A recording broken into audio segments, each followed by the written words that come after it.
She was alone, cold, forgotten by the world. Every day was a struggle to survive.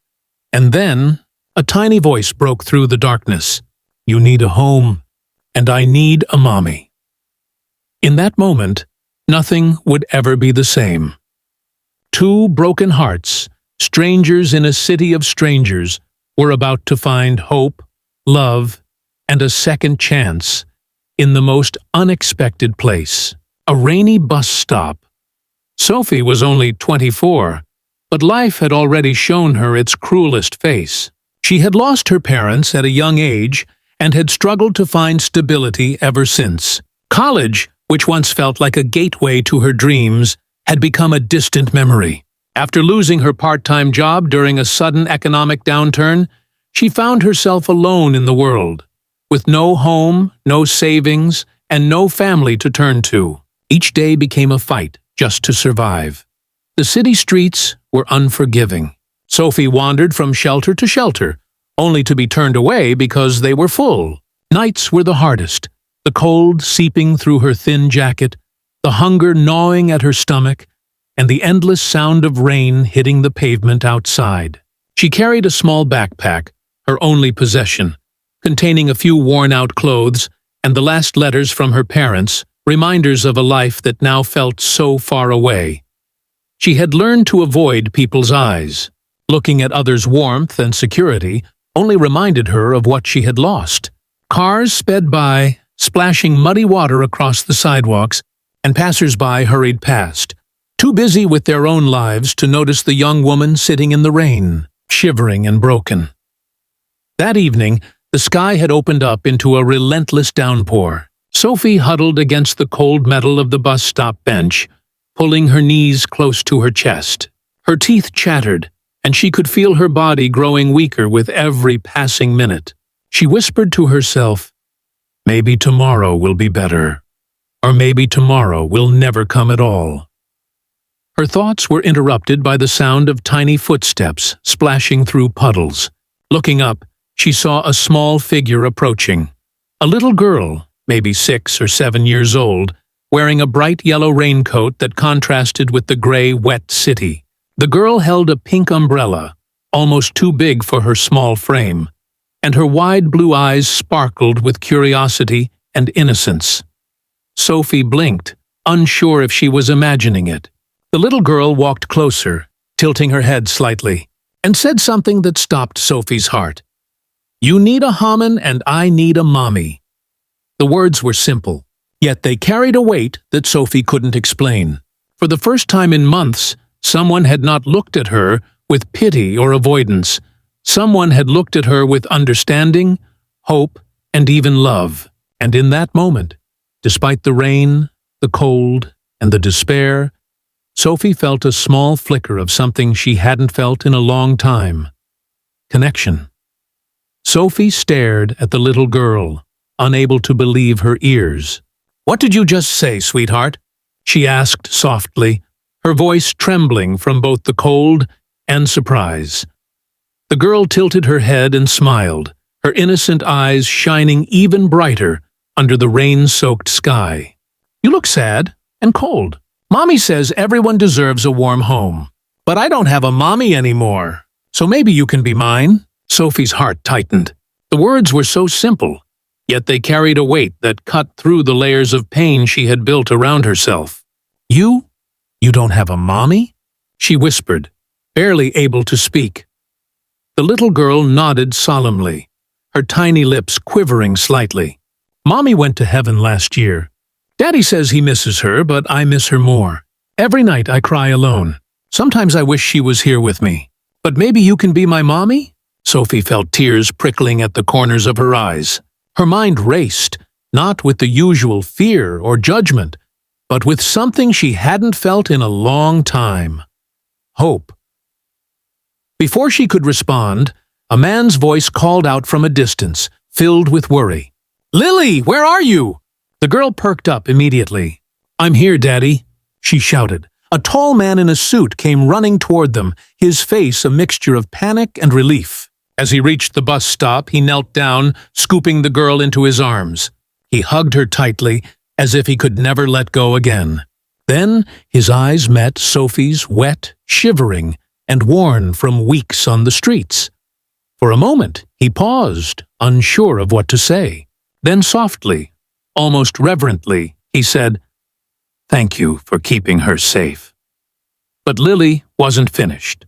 Her small hand reached out to Sophie, and with the most sincere expression she said, "Daddy, she doesn't have a home.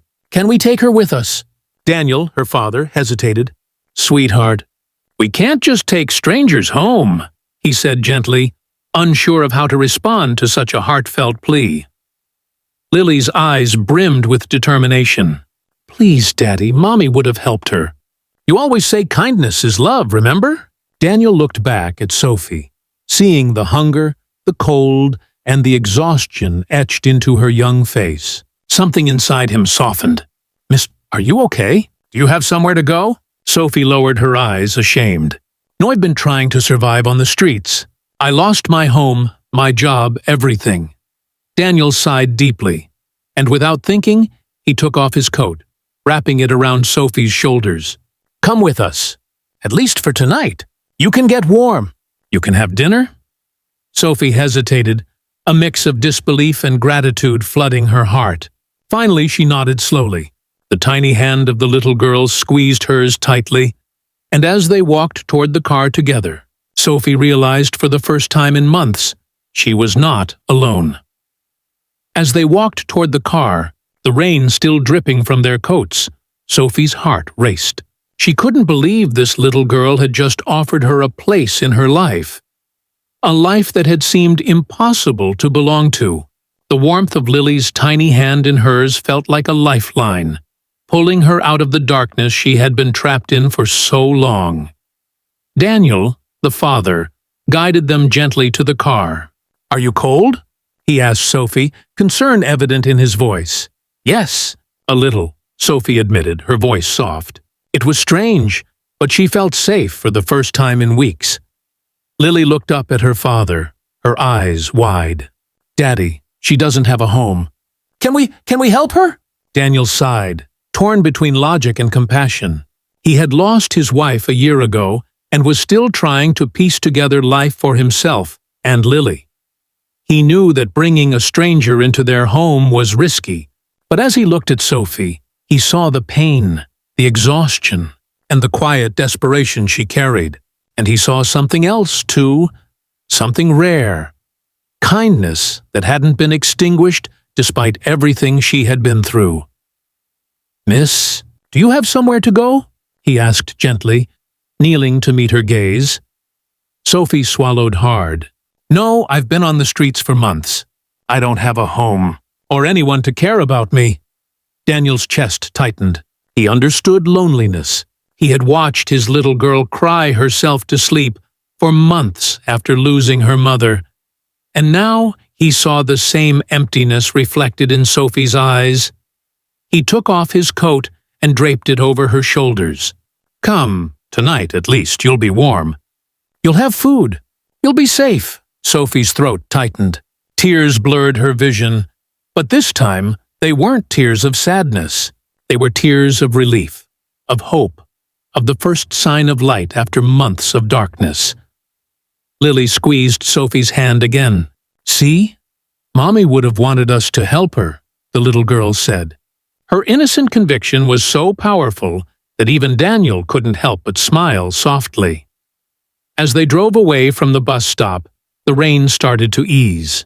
Sophie stared out the window, watching the blurred city lights. For the first time in what felt like forever, she didn't feel invisible. She felt seen. She felt wanted. And most importantly, she felt like maybe, just maybe, life was giving her a second chance. That evening, Sophie found herself sitting in Daniel and Lily's warm, cozy apartment.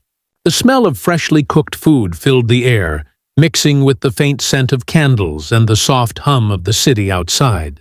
For the first time in weeks, Sophie felt warmth seep into her bones, not just from the heat of the room, but from the kindness that surrounded her.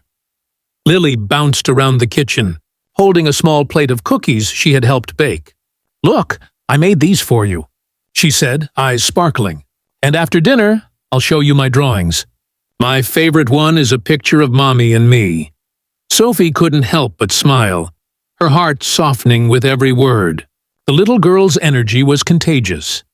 And despite her exhaustion, Sophie felt a lightness she hadn't felt in months. Daniel, watching them, felt a mix of relief and admiration. He had been struggling to fill the void left by his wife's passing, trying to be both mother and father to Lily. But now, seeing Sophie's gentle care and the way Lily's face lit up around her, he realized that maybe life had given them exactly what they needed. After dinner, Sophie offered to help with the dishes, but Daniel shook his head. "No, tonight you are our guest. Just rest." Later, when Lily climbed onto the couch, curling up beside Sophie with her favorite blanket, Sophie felt a deep, unexpected sense of belonging. She held the little girl close and whispered softly, "You're very brave. You know that." Lily yawned, her eyes heavy with sleep. "And you're very kind," she murmured. "Mommy would have loved you too." Sophie's chest tightened, and tears pricked her eyes. For so long, she had felt invisible and unwanted. But in this small, warm apartment, surrounded by laughter and love, she felt the heavy weight of loneliness begin to lift. Over the next few days, Sophie started helping around the house, making breakfast, reading bedtime stories, even walking Lily to school. Each small act brought her a sense of purpose and joy she hadn't known she could feel again. And Daniel, quietly observing, found himself admiring her strength, patience, and warmth.